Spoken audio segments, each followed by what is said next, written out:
There we are. We're live. Hey, this is a special futures edition of the Outlier show. And as you can see, I have good guests. I want to turn this way, but it's actually on camera. Everyone will see it this way.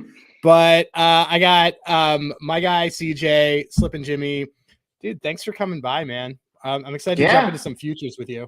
Been excited to do this. I mean, certainly, hopefully these futures are going to be more amazing than my Mets have been to start this year. I'm going to get a spoiler alert. You're not going to be hearing me talk about any Mets probably on this show because their future is probably 2026 and beyond. But yeah, no, this will be fun. Looking forward to it. Well, so CJ and I met in the Outlier Discord and like fast became bros as without even knowing each other. I run Babies That Bet and he runs an account of Dads That Bet. So we were destined to be friends. Even if we didn't like each other, we had to be friends just based on how hilarious that is. But we're going to go through some futures. I'm going to just really quickly retweet this thing to tell everybody that we are live. There it is. Hold on a second. Boom. Done. Okay. So first thing I want to look at, and so folks that are joining us, we're going to look at MLB. If you care about NBA and NHL, this isn't the episode for you. But what we're going to do is we're going to first look at divisionals and pennant and World Series. And if there's anybody that we're going to use FanDuel, because honestly, it's 9 times out of 10 is going to be the best line. And then we're going to talk a little about Cy Young and some maybe it's Rookie of the Year if we have any.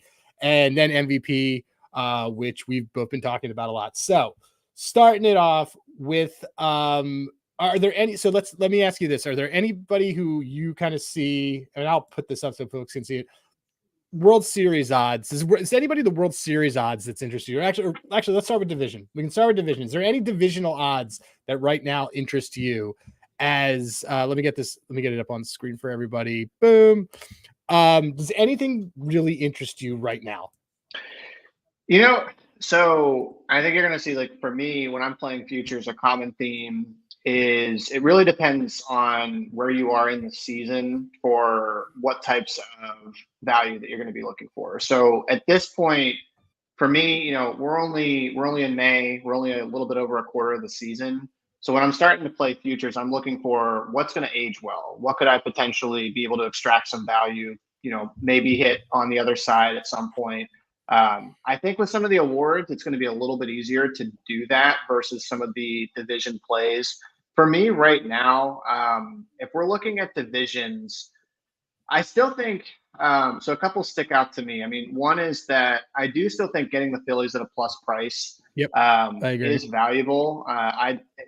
I mean, this is a division I could never bet the Mets in, and it does kind of hurt me to say this, and Adam, you're a Phillies fan. Not even at 70-1.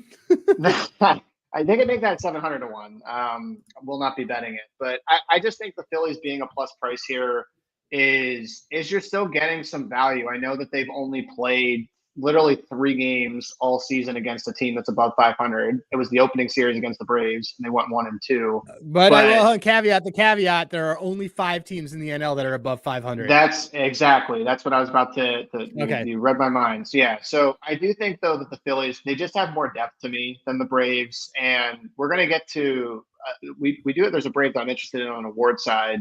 But I just think they got the depth in terms of the pitching to hold up over the whole season versus what the Braves have. I don't like what I've seen from Acuna so far. Riley's out for now.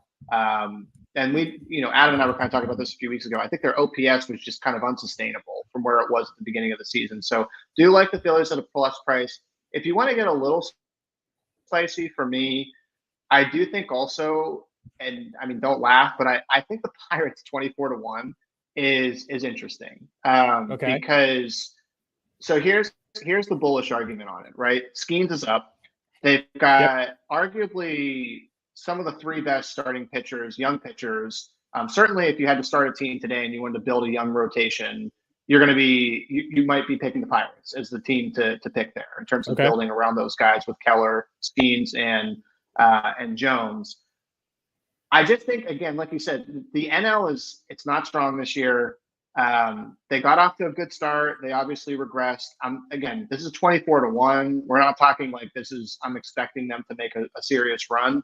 Mm-hmm. I just think that I do really like what I've seen so far in the limited span from Skeens. Jones is great.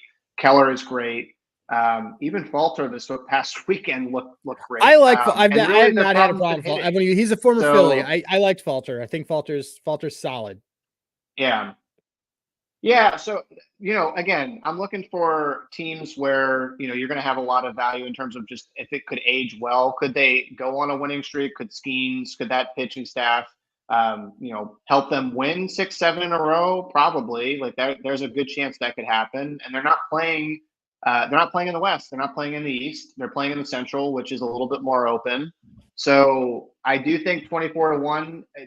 I wouldn't put a lot of money on it. I'd probably put some like pizza money, but I do find that one a little bit interesting in terms of if some of the bats can start to come more to life, which they have been of late.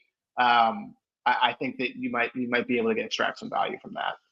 So I think you brought up a really good point that everybody needs to notice is that we are not even at May yet. We're actually at the first. So everyone was talking about how we have a side Discord, which anyone is welcome to join, called Beat the Line. It's a vibe of a group text where someone had said the ball's really flying out tonight, and someone else said that it's because it's finally hitting weather. It was like 80 degrees in 70 degrees in almost every city. That changes everything about how teams are, because like look at teams like, I'll use the Phillies as an example. The Phillies haven't traditionally ever started off hot because they're built to be a summer team. These when it is hitting weather, it is hitting weather. So there is going to be a lot of teams that are going to hit better as things happen. Like this Pirates team has a lot of good contact hitters. Like Brian Hayes is not this bad, and he's not going to be disappearing forever. Like Brian Reynolds is in a little bit of a slump. Like O'Neal Cruz, there's a reason why some of these guys were crushing it in spring against actual pitchers. And I do like that. I think the biggest thing that I noticed in that division is that I do not understand why the Cardinals are 8-1 and the Reds are 11-1. Those things should be reversed. I think the Cardinals should have the longest odds in this division, because the Cardinals are not, and you and I've talked about this a lot, they are actually not built to compete regardless of what they think that they're doing right now. So it is that is setting your money on fire. Like we've gotten to that point in the season where, they dangle a good Cardinals number, even though they're whatever. I don't agree with that. I look, could I see stuff with Pirates? I don't have the standings in front of me, but because of the way divisional scheduling works, teams can make up ground. I agree with you 100% on that Phillies take. They're up. And something that you and I had talked about is that at a certain point with this Braves team, because of how their pitching works, they're going to probably move to a 6-man rotation, because you can't have Sale hitting 180 innings and then going to the playoffs. So they're probably going to go to a six-person rotation. And then they're probably going to say, look, we're fine. Like, we're not going to extend guys to try to get the division. We know we'll get a wild card. We'll do that so that we can kind of, we'll get him at the end. We'll get him in the end. I think there's a lot of value on taking the Phillies at plus money there. For me, the biggest one that stood out, and I know it's really popular this week, is this, and I know you and I are going to touch on it a little bit later on some other bets, but this Astros at 2-1, I think is a great bet. Because this Astros team every year is left for dead and pulls itself out, especially last year. So that's a bet that I do like. I think they're only 4 back in a division where, like, the A's, I believe, like swept a couple teams a couple weeks ago. It's I like that one a lot. Don't want to play in the Central Division. I think the Yankees look as advertised. I don't really want to play in that East. And there's nothing else that really appeals to me on the divisional front. It's funny.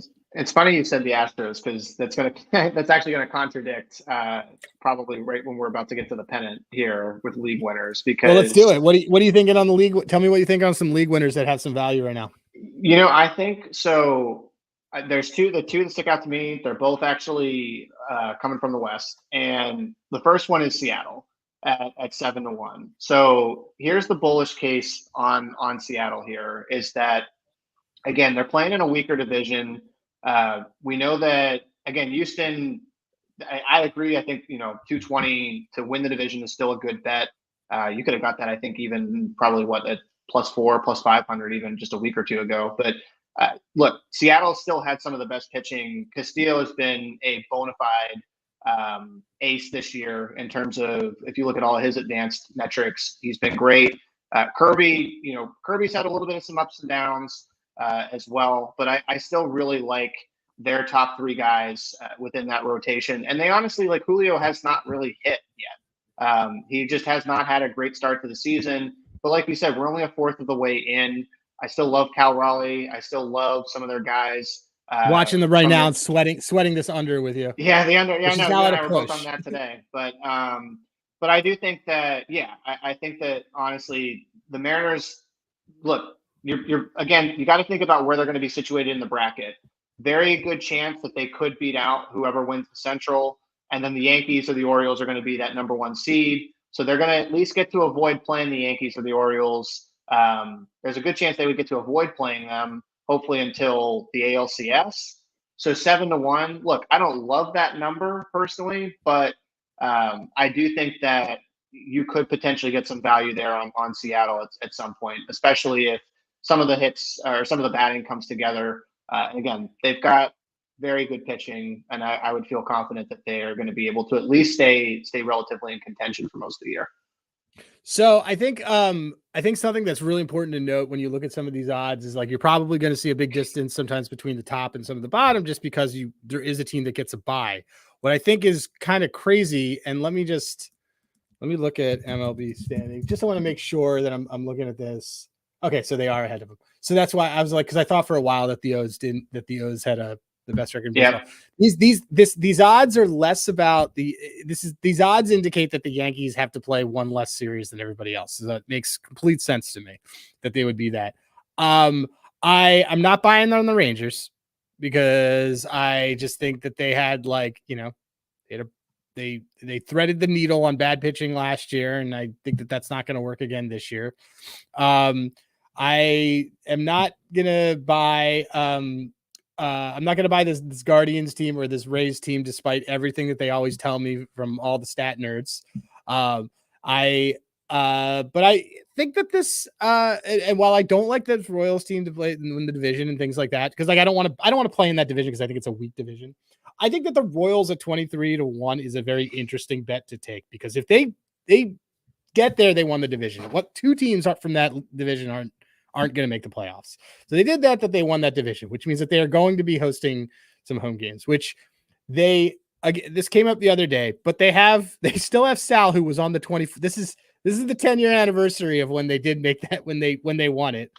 What better time than now? They're probably going to be buying at deadline. And like, whether it's shoring up bullpen or adding another starter, or really they could probably use some left-handed bats.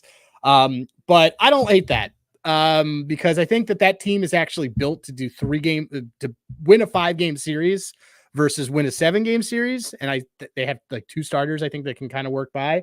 So I like that a little bit there. And I see where you're going on the Mariners, because look, the Mariners have a great ceiling with that pitching. But yeah, that's but up at the top, kind of staying away from the short favorites. I have the Orioles at 9-1 from early in the off season, just because I'm a homer. But I do like that. Yeah, definitely do not bet either the Orioles or the Yankees, though, at that price. Especially, like you said, one of them is not going to get a bye.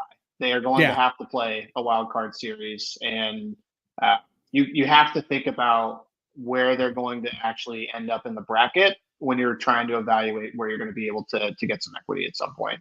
Yep. So NL, let's start at the bottom. It's a lot more fun. Okay. So, Marlins. I knew it. I knew you were going after the Marlins. Tell me. Yeah, why. really. Okay. So the market hates the Reds. I mean, I don't like the Reds. I think that they're still a year away from everything, but like 65-1. I mean, they're 11-1 to win their own division, but like their odds are longer than the Mets, which is saying that they have to win that division to do anything. Their odds are twice as long as almost like $20 more than the Cardinals. Giants, forget it. D-backs, I still think D-backs at 25-1, I think, is interesting. And I like the Pods. I like the Pods at 23-1. So I like this Padres team. That's okay. So you and I landed on the same. I was wondering if you were gonna, go between either Arizona or San Diego. No, I like that. The Pods at 23-1. I like. I think that they got. I think they didn't have to give up any of their prospects when they got Luis, and I like this. They have a legitimate 3-man rotation for a 5-game series. They could make it work in a 7-game series. They still have 2 of the arguably top 20 most dangerous hitters in baseball. Brent Porter's upset that I said Tovar and McMahon hit a home run. Yeah, I like the Padres. So you're on that one too.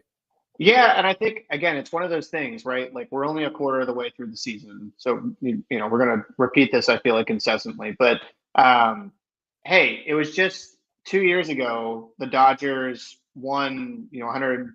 How was it? Was it 110 games? Yeah, 100, 103, 104, I think.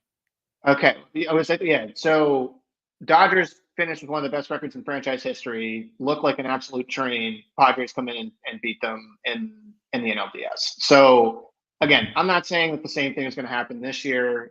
Lightning, very rarely is going to strike twice in the same place. But I do think that if you look at again, you're looking at teams, I think, more so to just in some cases just get in when you get into some of those longer prices. Get a run together. Exactly. And I think San Diego does definitely have a lineup and a pitching staff that's built for that, to be able to do that. I mean, you've got Cease and Darvish, who's having a career year. Fantastic career year. 37. And yeah, I mean, Cease looked bad yesterday, but otherwise that trade's been a home run for the team. Plus the Arias trade, which again, like, yeah, it's amazing how the Padres were able to just kind of sneak that one in and be able to add just another bat to that lineup. So I do think, and again, Padres also, they're in a win now mode. This is a team that like they have spent a lot of money. They just traded Soto. They're obviously making every single move to still be a buyer. So yep. I think 23, is it still 23 to 1? Yeah, 23 to 1. I think that's actually a pretty good price. Like that will definitely age well, especially if they move more, kind of solidly into that wild card spot. I agree. I think they are no worse than the second best team in that division. So all right, let's go to awards. I want to save MVP for last. I don't care about reliever of the year. I didn't even know comeback player of the year existed. I'll take a peek at manager of the year. No. All right. NL rookie of the year. Like, I don't even think we need to talk about this because this ties into another bet that we have that we'll talk about. There is nobody else. I think that I do not recommend people take the Skeens one. I do not think he's going to hit the pitching number. And the really important thing to be thinking about with pitchers and teams that are out of it is that I do not know if Skeens is going to throw a pitch after August 31st. So they waited long to bring him up, and guys that CJ and I love listening to pretty much project him at like around 90 some innings. I don't think that they're going to waste these innings on this. Oh, look, hey, what's going on, Nick? So I don't know. Is there anybody actually on the NL rookie of the year that is just you?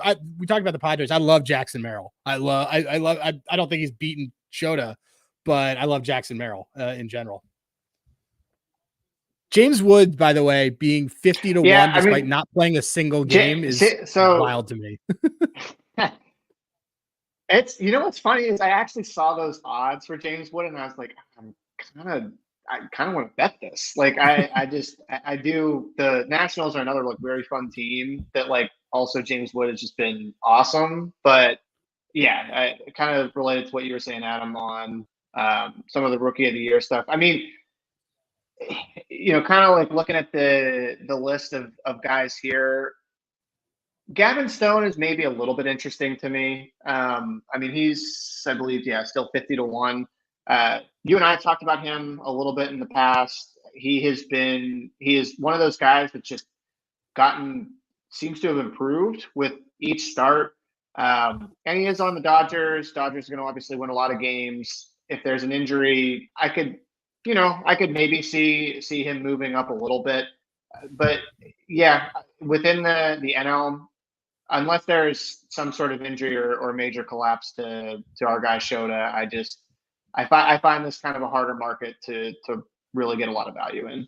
Yeah, I'd agree. I think I could be convinced Jared Jones as a short, like of the short ones, Jared Jones is probably the only one that interests me. But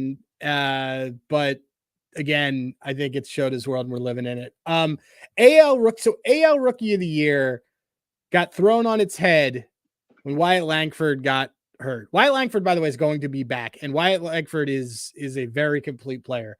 Evan Carter being 9-1 here is very strange to me, but whatever. As is Junior Caminero, who has not been called up and is switching positions. Who's not been called up. Yeah, he has not even been called up, and he's 20-1. Keeping in mind that so Wyatt Langford's being priced as if he's out for the season. He is not. The problem with all of this market on the hitting side of things is that effectively you need someone who's going to be able to hit 15 and probably 65 and 15 home runs, 65 RBIs, and be a legitimate part of an offense for a team that's doing something where they're making a mark and they couldn't have done it without this guy. I don't know if I think Colton Cowser's price is too short. I love this story on Mason Miller, but I don't think that the A's are going to have enough games that he's going to win they're saved he's going to have anything other than a really, great metrics and that stuff. You and I have talked about it, but I think it's short, but I think Luis Gil is interesting. Even though he's short. Yeah. I'd probably rebuy Wyatt Langford now if I had to do anything. I'd probably rebuy Wyatt Langford right now at 60-1 is what I would probably do if I had to do anything on this board. I think, again, not a market that I'm really crazy about with Rookie of the Year. I do think Gil is interesting at 6-1. Again, that's another one though that you're buying at the high point right now. I'm not sure if that's necessarily. He's still I still really like him. Obviously, look, it's you're going to be looking for guys that are going to be on teams that are winning a lot of games, and obviously Yankees and Dodgers, very high profile, get a lot of attention, so that also helps as well. But to me, if you're going to bet this market, I'm with you. I think Langford is the guy. I mean, and I also think too, even when he was up, just look at a lot of his advanced stuff on Baseball Savant. Was just super unlucky in some of his at bats. I think you mentioned something to me last week, Adam, in terms of he was the unluckiest batter in terms of Well, Eno Harris called that out. He got no calls. Yeah. So and that's that. Yeah. And again, awards, you gotta think about narratives. Narratives actually do matter with this stuff. You do have to have certain numbers in order to kind of still make a certain benchmark, but there's a narrative you can build, right? If you're going to make a bet on an award, you need to tell yourself that there's got to be some sort of narrative that's also going to be in line with the guy actually producing. And Langford coming up and the Rangers starting to hit, making a run at the division, absolutely could see it. Yep.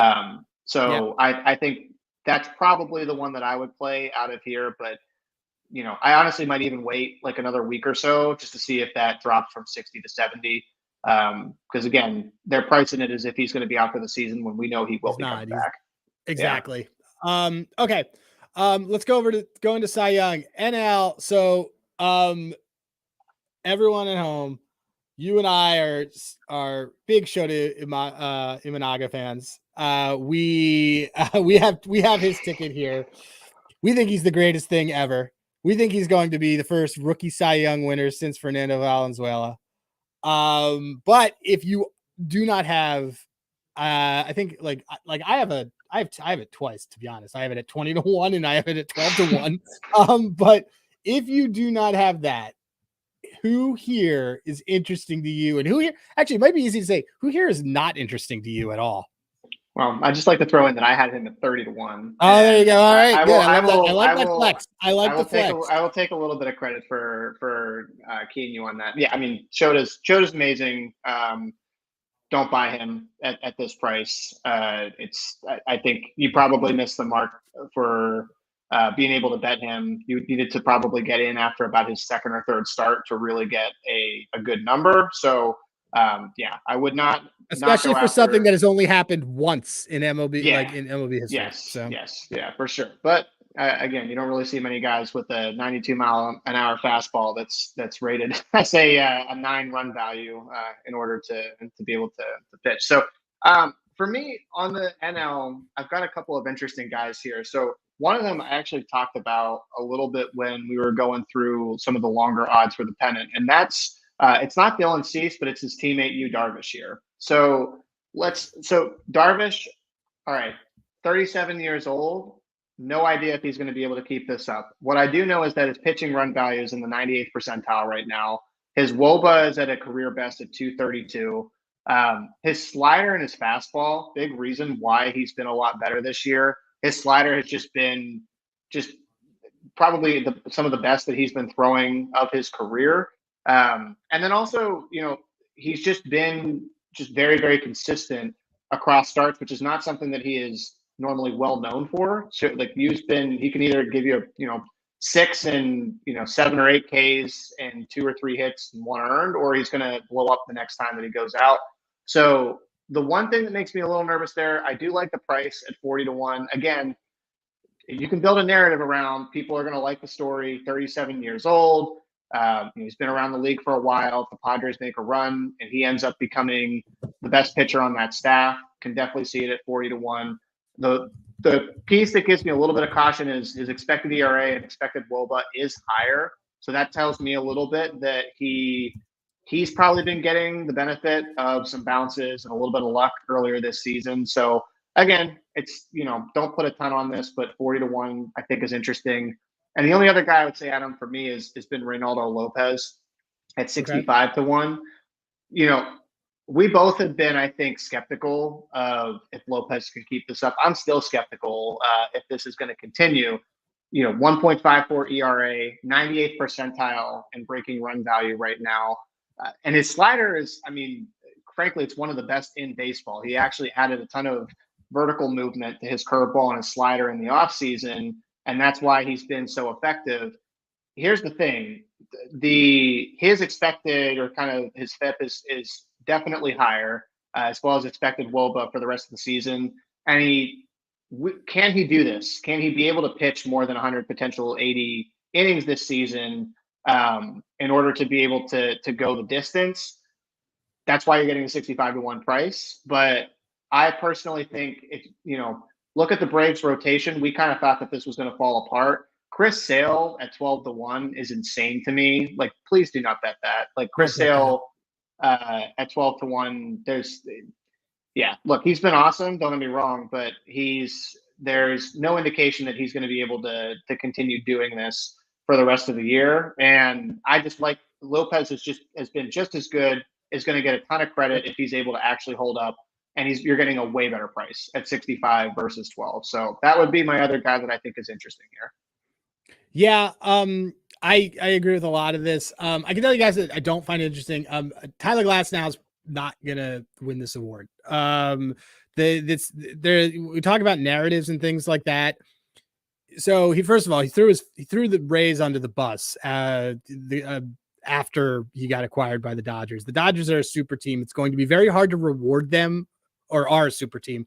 It is very hard to reward them with awards without historic crazy stats, of which Tyler Glasnow, who is a major injury risk all the time, is part of. I don't bet that. Sale, same thing. He was projected beginning of the season to pitch 150 tops, and they're going to probably try to push him to 180. And this is a guy who has every year had a major injury to either his knee or his elbow or his shoulder.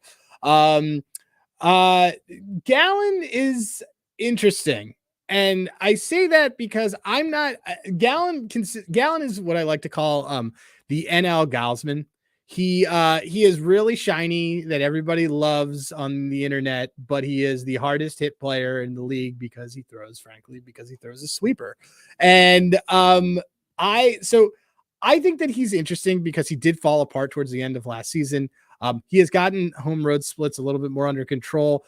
The rumor is that he's also, his velocity kind of goes up and down between starts. The rumor is that he is pacing himself. He's had a crazy high workload over the last few years. I think 20-1 is interesting. It's hard for me to kind of know what the story is that involves him being able to get to a point where they're like, this guy is the best pitcher in the National League. We got to reward him. But 20-1 is interesting on a guy who was the third last year. And again, like, I don't know if he gets moved or whatever. I'm just going to point this out. I'm not saying to necessarily bet this, but Sonny Gray's underlying metrics have him actually as one of the better pitchers in the NL, and it really stinks that he is on the Cardinals pretty much left to die. I've been a Sonny Gray fan since he was on the A's. 30-1. I mean, he's not going to win this as long as he's there, unless they realize that they need to trade him somewhere else. And there's kind of a Max Scherzer situation where Sonny Gray can actually like get run support, be the guy that he's supposed to be. I think Sonny Gray, just so you know, is a top 5 pitcher in the National League. Otherwise, if I had to throw at anything, not going to back Nola because I'm not a Nola guy.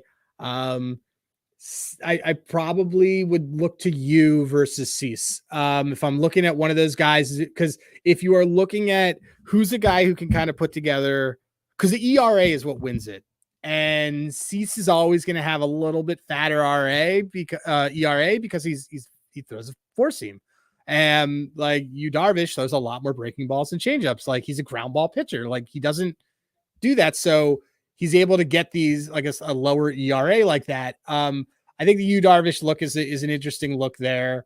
But like a lot of these guys, if you want a fun dart long shot, let me see. I mean, I love Bobby Miller, but it's not going to happen. Luis Severino is a fun for 100-1. Like I'll throw pizza money at Luis Severino just because he is absolutely having an outstanding year. And is far and away the best pitcher on that Mets team.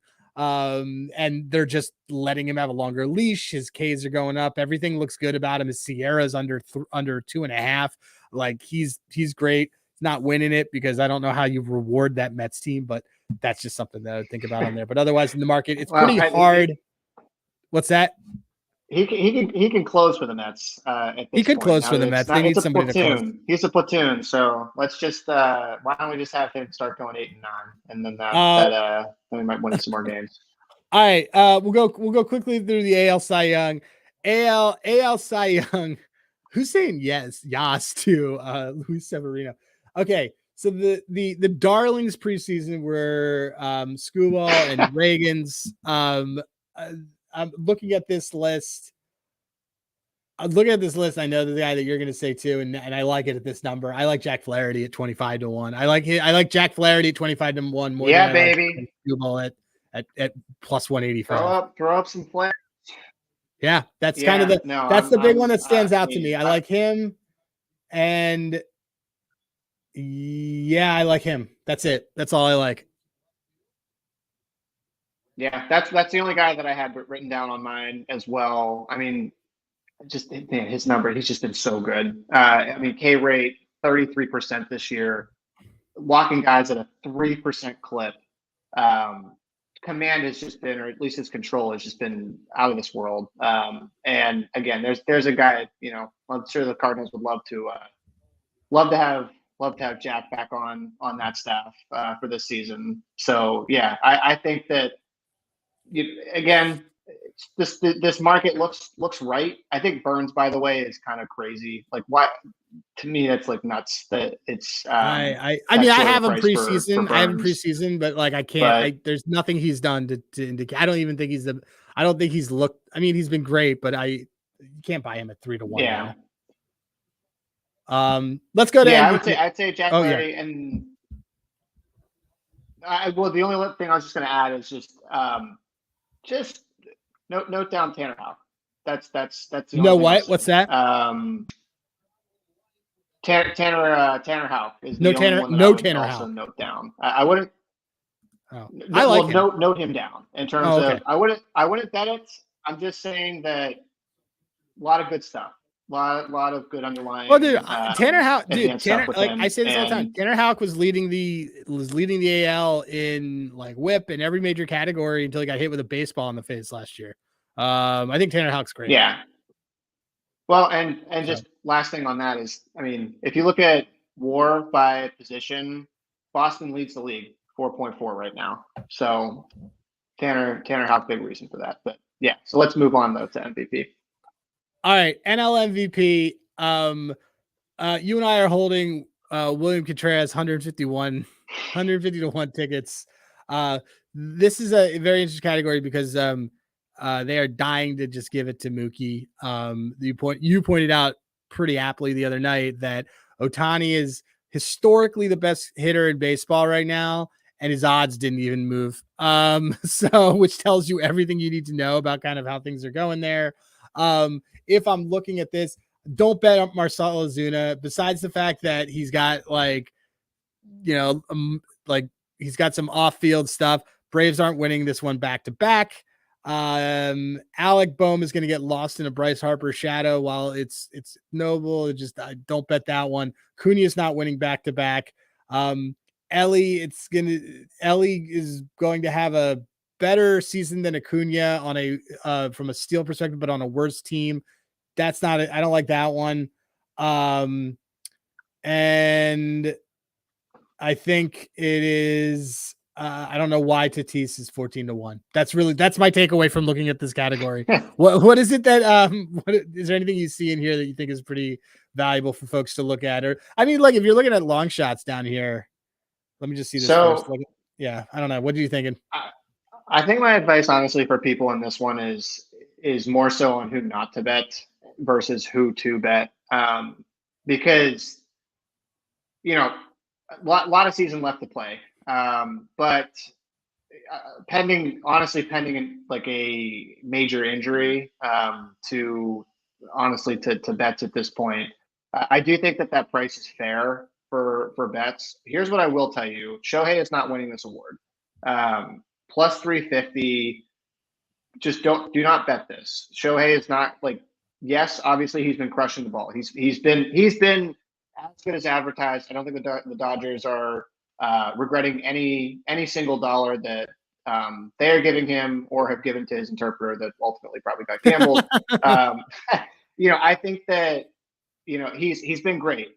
He's not winning this award twice, and also Mookie has been awesome. Also on the same team, and if the Dodgers finish with the best record, Mookie has not won this on the Dodgers. Writers are dying to give this award to Mookie. So to me, right now, I think it's a legit two-man race, at least again for now. I think that could change, but I do think Contreras, he's just been awesome this season. I don't need to get into all the metrics. He's leading basically every single one of them. He's absolutely been the best catcher in baseball. I didn't even see that here in the chat, but yeah, he's been writers start dying. Yeah. Definitely though been the best catcher in baseball.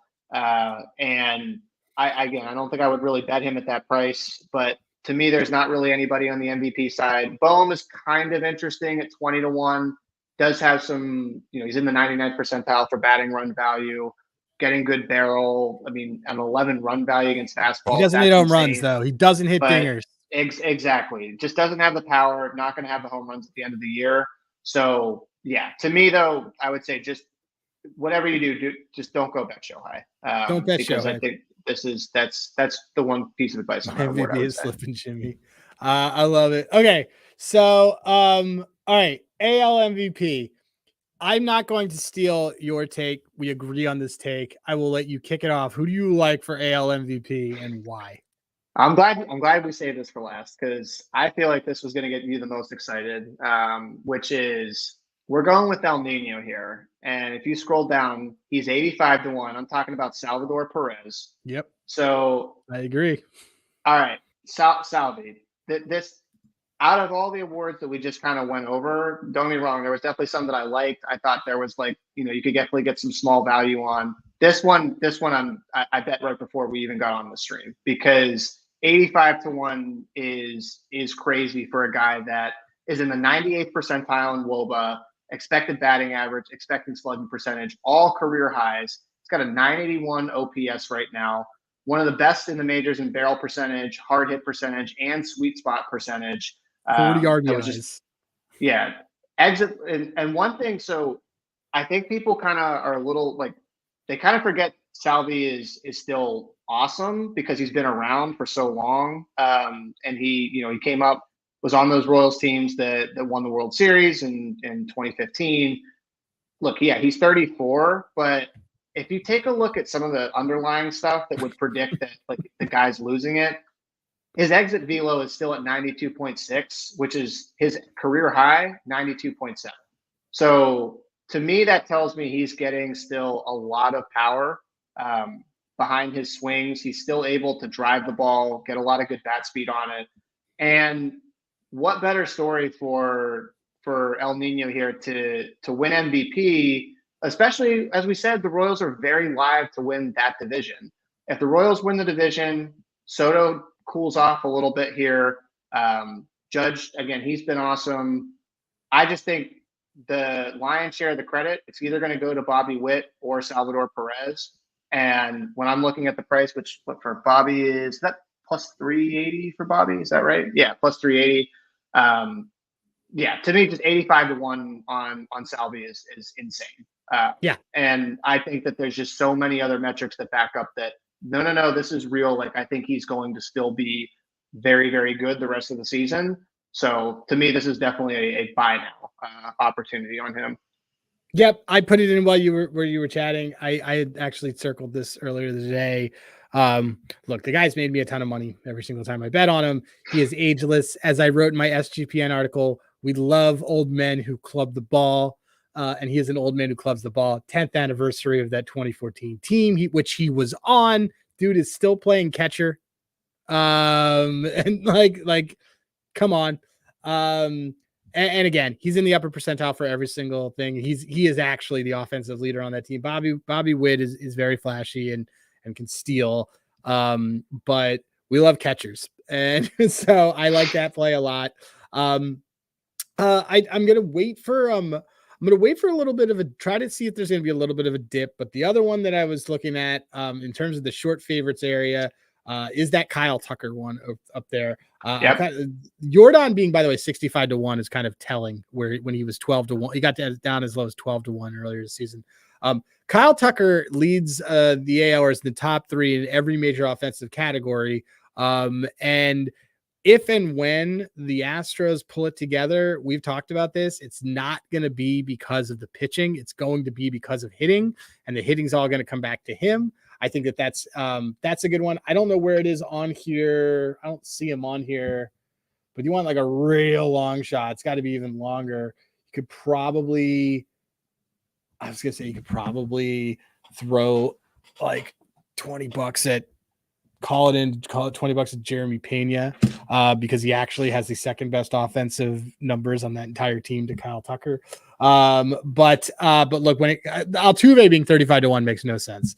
But like Kyle Tucker here, and also just look, guys, Julio Rodriguez is 85-1.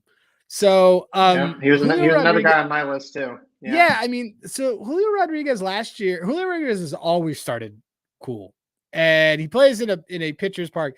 Julio Rodriguez turned it on last year and got nuts. All right. And the reality situation is that if Seattle closes out that division and does what it needs to do, it's probably going to be on the back of Julio Rodriguez getting 18 home runs in August. All right. So 85-1 is crazy for a guy who preseason was down to 10-1, was a very favorable pick then. I don't see why his odds are longer than Riley Green's. But like if you just look at some of the things on this market, like Julio Rodriguez, like Jose Altuve being 35-1 and Julio Rodriguez being 85-1 just doesn't make any sense. So yeah, I think that's good. And also, if you want to look at something, he's perennially in it. He's not, but his team is though in the basement, so you got a little bit of problems. But this is another bright spot. Rafi Devers, 80-1, just reeled off 6 straight home runs. He's probably going to do another batch of that during the season. I saw someone posted on Twitter.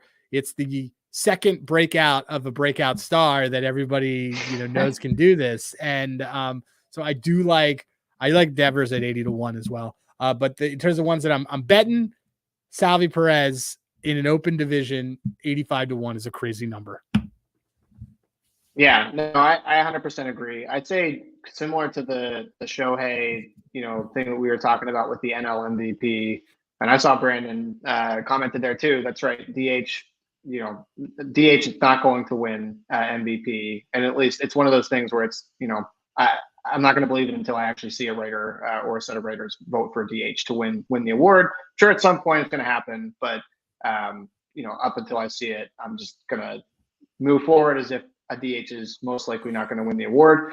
I'll say this in terms of the AL MVP. I know, Adam, you and I were kind of chatting about this earlier, but Judge is interesting in terms of he's just been awesome of late. But as long as Soto is continuing to produce, Judge is not going to win this award. I can tell you that right now. Judge is going to need to hit at least 55 home runs or more in order to win this. And again, this might only be because I'm in, kind of just seeing this day to day in the New York area. But Soto, the team, kind of the offseason for the Yankees was very much kind of a so what, even though they got Soto.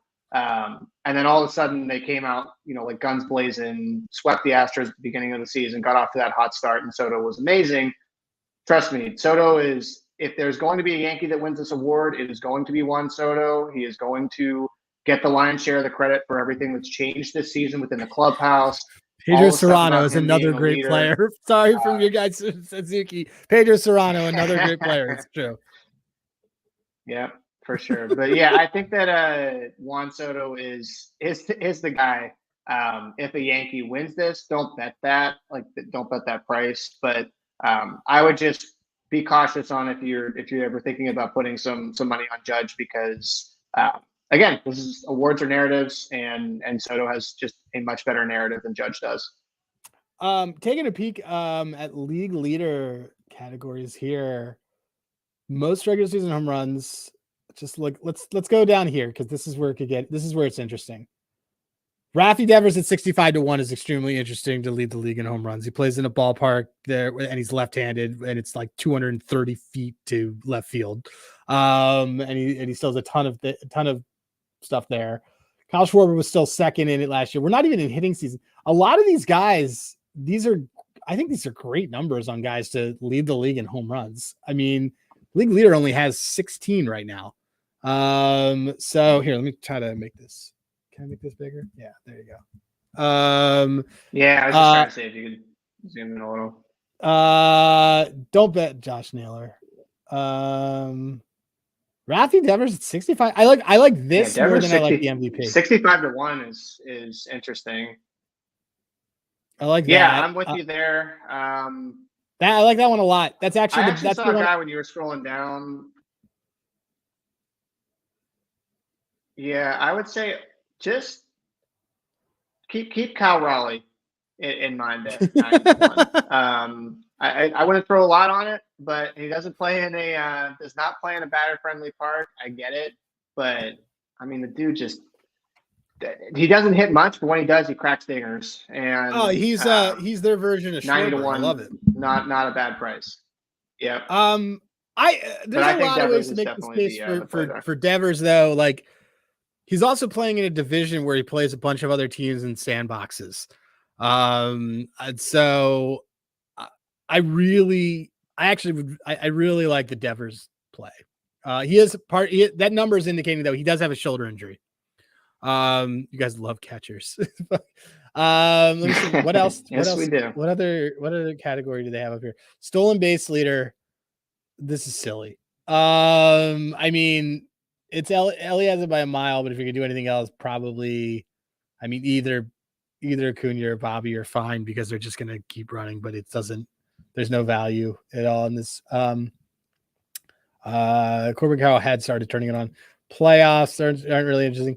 Win total, teams. Let me see if there's anything that's kind of stands out here.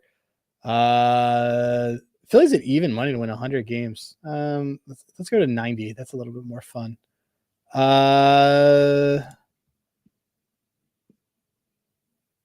Pods to win 90 games is not terrible. I see, and I was actually going to go to the team right below you, which is the Royals? Kansas City Royals. That's not bad.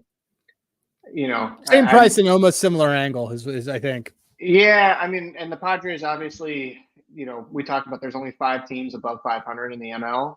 Now, I mean, I think that will change most likely at some point, but they just, I mean, when you've got the White Sox in your division that you know you're going to get to play, and you're also going to get more opportunities against some of the teams at the bottom of the West.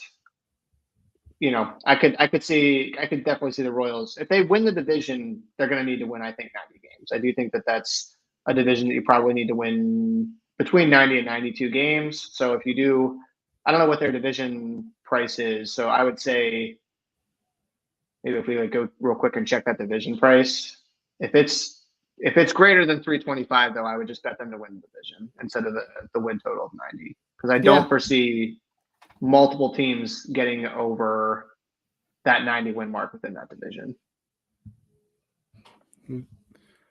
Did something? Oh, just sorry. Did the Pacers win their game? Let's see this. Yeah, Pacers are up, but with up 4 with 4 minutes left. All right. So we've kind of gone through all this. What I'm gonna do now. See if there's you want to give the people any early looks before we get into all of our stuff for tomorrow without any lines. I could tell you with Jose Quintana on the mound for the Mets that I will be probably taking Josh Naylor. But look, there's a ton of stuff that's actually already up. Look at Tristan McKenzie walks allowed. The Mets have a pretty solid walk rate. I don't hate this. But I was going to get into it after this. Is there anything you had already been eyeing for tomorrow as you looked through, as you've seen things, or no?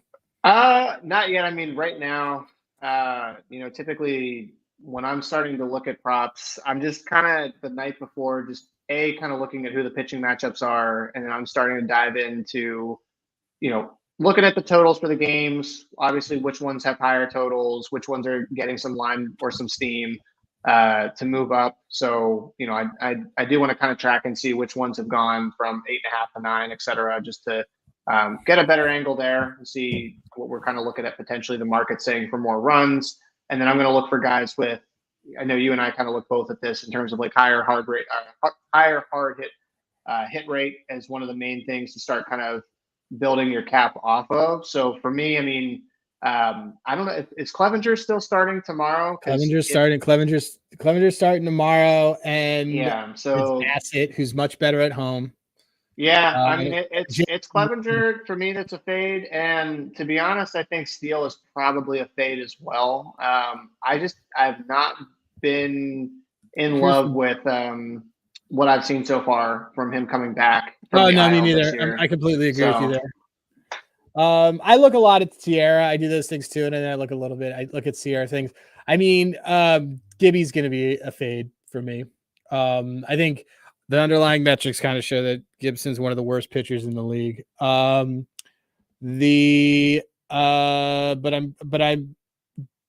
think I'd saw somebody. So Clevenger is going to be going tomorrow, and Clevenger stinks. I don't like the Jays in general, but I'll probably end up on Danny Jansen. Did you know Danny Jansen is if you change? I saw it on their broadcast. If you change the plate appearance number to being like, you're allowed to. Sierra is basically an ERA, like a pitcher's metric with like independent of fielding and everything else, and just whether or not they truly suck. Anyway, if you adjust Danny Jansen's plate appearances to basically like take into account the 90 games or whatever that he's missed, he's like tops in the league in OPS. It was like a really funny metric that they're like, it's him, Ohtani, and Ozuna. And it's like, dude, he's missed literally like 25 games, but all right. This Cam Newton thing is going off. All right, cool. All right, we've spent an hour talking to you guys about futures. This is recorded. Generally speaking, we love catchers, but CJ, tell everybody how they can find you.